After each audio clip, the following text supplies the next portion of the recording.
केन्दुझर सदर रेंज मैदान काल बीट देवबंध गाँव में 32 टिकिया हाथीपल तेज गत 4 दिन है हाथीपल व्यापक फसल नष्ट कर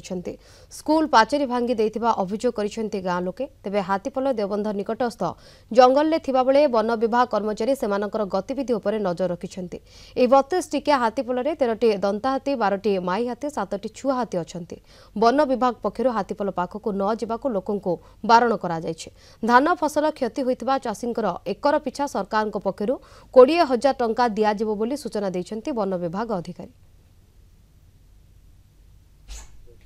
हाथी मो रुआ बेले से आसीथिले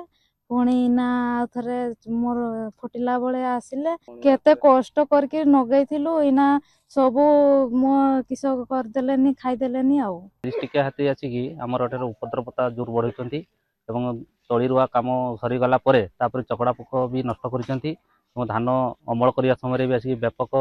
30 टिकिया हाथी आसिक उत्पात करने सहित एवं धन जीवन भी नष्ट होउची। वन विभाग को एप्रति भी आम बहुत थर अवगत करूँ कि अवगत करवा सत्वे भी वन विभाग भी बेखातिर मनोभाव नहीं किंतु लोक सचेतन भी करने सहित कौन सहयोग भी दौना। हाँ ये आम से मैदान कल बीट सदर रेंज रे देवबंध गाँ पाखापाखि अच्छा 32टा हाथी जोटाक विगत 3-4 दिन है रेंज भितर रही